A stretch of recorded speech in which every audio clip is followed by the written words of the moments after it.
халдун хайрхан хааны минь нутаг, хэрлийн гимбарья ахын минь нутаг, алтан овоо ардын минь шүтэн, ардынам хөгжлийн түүчээ. Алсын хараатай, авилагчдад халгаатай, Сэцэн хааны 7 залуу шин сэргэлтийг авчрах түүчээ. Алсын хараатай сонгож шин сэргэлтэн Бадрай.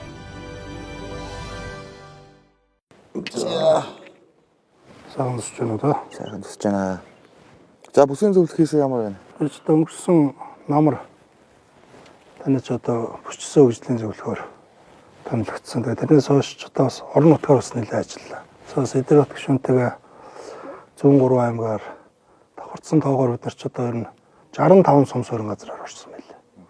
Бас ард иргэдтэй уулзаж бүсчсэн хөгжлийнхаа талаар бас мэдээлэл өгж энэ чиглэлээр бас ард иргэдийнхаа санал бодлыг сонсож нэлээд явлаа.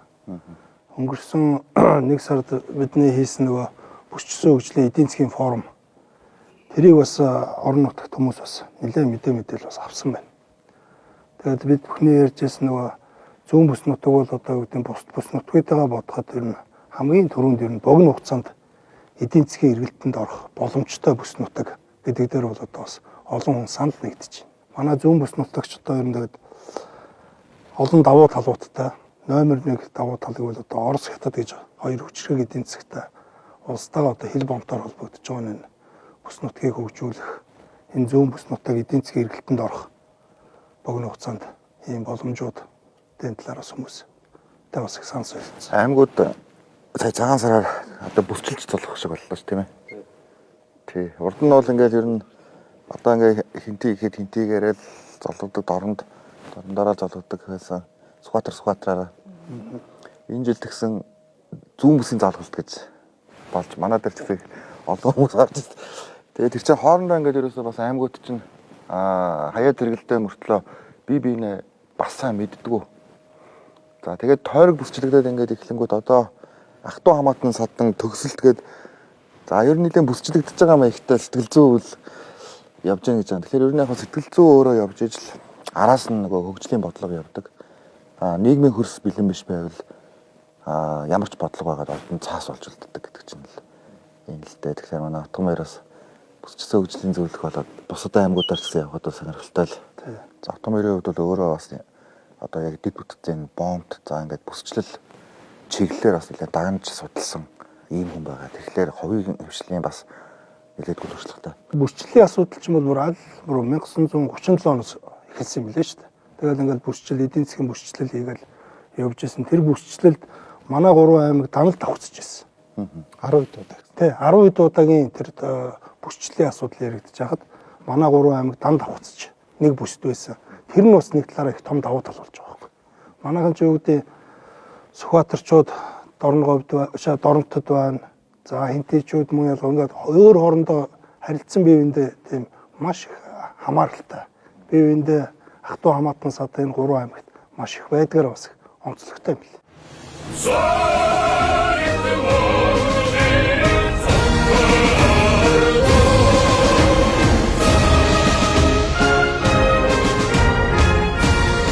Ард түмний ялалт. Улсын хурлын сонгуулийн 6 дугаар тойрогт Монгол ардын намаас нэр дэвшигч Ухнагийн Утган баяр. Монгол ардын нам. Ерөнхий сайдаа Багаарн дэмжи. Угаасаа нэг аймаг байсан гэдэг. Нэг аймаг байсан гэдэг. Бусад аймагуудтай харьцуулбал харьцангуй их ойрхон. Харьцангуй гэдэг тийм ээ ойрхон. Ер нь Сэцэн хааныхан гэдэг болсон бил. Одоо бүс өөрийн онцлогтойгоор ингээд одоо хөгжих болж байгаа. За манай бүс бол нэг 400 орчим тэрбум төгрөгийн одоо дотоодын нийт бүтээгдэхүүний эргэлттэй. 330 орчим мянган хүнтэй.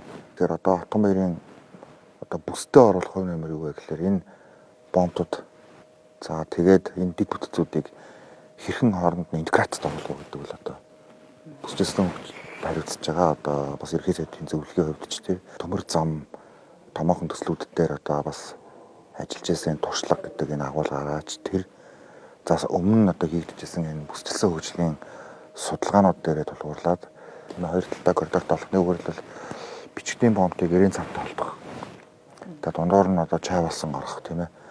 За ингээд бид нар замын үүдийг тийм ээ одоо хоошоогоо бас урилгантай холбоод хоёр талдаа замын коридортой болох. Энэ олон дэд бүтцийн асуудлуудыг одоо хийх за эрчим хүчний бас нэгдсэн интеграцийг хангах гэдэг. Энэ агуулгаараа одоо манай Отгон баяр бол нэгэдгүй тийм том хувийн нэмрийг бол одоо оруулж чадна гэдэгт бол их итгэсэн. Тэгэхээр энэ одоо өөрийнхөө туршлага одоо чадварыг бол бүс нутгийнхаа хөгжлийн төлөө бас зориулсан. Бас тэгээ манай Сугатар аймгийн нутгийн зөвлөлийн дарга. Тэгэхээр яг олон жил бас яг энэ Сугатартай холбоотой энэ асуудлуудыг одоо бас ярьж ялангуяа Сугатар дээр байгаа энэ дэд бүтцийн төслүүд бол яригадад утсан гэсэн юмнаас өөртөө хөдөлсөнгүй. Тэгэхээр энийг одоо ингээд бид нар бол одоо багаараа энэ 4 жилд бол одоо ажил хэрэг болох тийм ээ ийм агуулгатай. Манай одоо наран ураг бас зүгийн ард түмэн маань бас энэ дээр одоо их тийм прагматик гэдэг үг ашигламаар сонголт хийгээсэй гэж одоо би бас уриалж байгаа юм. Бодтой. Тий, энэ багийг бас нэлээд сайн бодсон. Тэрний юу вэ гэхээр сонгогдоод гишүүн болох гэхээс илүүтэйгээр сонгогдсныхаа дараа хэрхэн зүүн бүс нутгийг хөгжүүлэх вэ гэдэг дээр баг болдох чадах. Хамаагүй холилдчихвол яах вэ гэхээр хоорондоо талцаад нэг мэтгэл 1 жил өнгөрнө, нэг мэтгэл 2 жил өнгөрнө. Ер нь нэг бүрүүрхийн хугацаа гэдэг бол их тийм уртал сонсогдоод байдаг учраас болохоос биш 3 удаа л төсөв хийдэг л юм л зүгшүүд ер нь 3 удаа л төсөв. Тэгэхээр яах вэ гэхээр ингээд яг нэг концепт дээр нэгдэхгүй л яах вэ гэхээр тухайн аймагуд яг хөглөө юм өөр зүйл дээр аваачаад нөгөө төсвүүдэд хуваарлаад тэгээд нөгөөх нь өөгч биш булчирхаач юм болчихдог. За яг ингээд нэг зүйл дээр одоо гişүүд нэгдэлтэй байвал игч төсөв тавилдаг тийм ээ. За одоо Хинтээ аймгийн төсөв өндөр байна тэргээл шүүмж томж гардаг. Тэр чинь нэг тийм актер ингээд нөгөө лоббидж тавиулаад байгаа гэхээслүүтэйгээр бодлого нь илүү зөв л байгаа байхгүй. Аялал жуулчлалын том дэд бүтцүүд гингүүт тийшээгээ явж байгаа дэд бүтцүүд дээр нь л нөгөө санхүүн өндөр харагдаад байгаа. За гэтэл зарим аймагуд нь хоорондоо талцаал ингээл яах вэ гэхээр за эдгээр одоо хоорондоо талцаад байгаа юм чинь ядаргаа зүгээр нэг юм хийх гэж тэнцээ ядаргаа олж байгаа гэдэг л ийм л юм болцдог. Тэгэхээр манай цэцэн хаанчууд маань бас одоо ерхий сайдынхаа багийг одоо бүтнээр нь бас дэмжиж өгөөрэй. Энэ одоо бас тийм одоо дараа нь хэлэх хөвгтэй байх хэрэгтэй. Яагаад ийм баг бүрдүүлсэн? Яагаад ерхий сайд өөрөө очиж нэр дэвшсэн гэдэг энэ зүйл дээр одоо хариулт өгөх хэрэгтэй. Хэдийгээр тойрогт одоо дэлгэх шийдвэр гаргасан ч гэсэн би одоо бүх орон даяар явж таарна. Тийм ээ одоо эхлэлдээ ирж таарна. Төсөл дээр нь очиж таарна. За тэгээд дундуур нь бол одоо ингээд бусад бүх аймаг орон нутгаар манай багийнхан намайг төлөвлөж бас явна. Тэгэхээр үүнийг одоо бас нутгийн зан олонд манаас заанчууд манаас зөвөр ойлгуулж та хэд мань одоо тайлбарлах бас юм эрхэм үүргийг хүлээнэ гэсэн үг. Хэдүүлээ хамтдаа бас одоо илүү тийм прагматик сонголтыг бас энэ цаг үед гаргаж эх 4 жилийн дотор хэдүүлээ одоо Цэцэн хаан нутгаа илүү одоо тийм том агуулгаар нь цаашд одоо хөгжих юм дэд бүтцийн том суурийг тавьсан юм одоо 4 жил байх болов уу гэж би одоо дотор их бодож байгаа. Тэгэхээр багаар нь одоо бүгдийг бас дэмжиж өгөхийг одоо нийт одоо сонгогчдоос ард иргэдээс бас хичээнгүйлэн хүсье.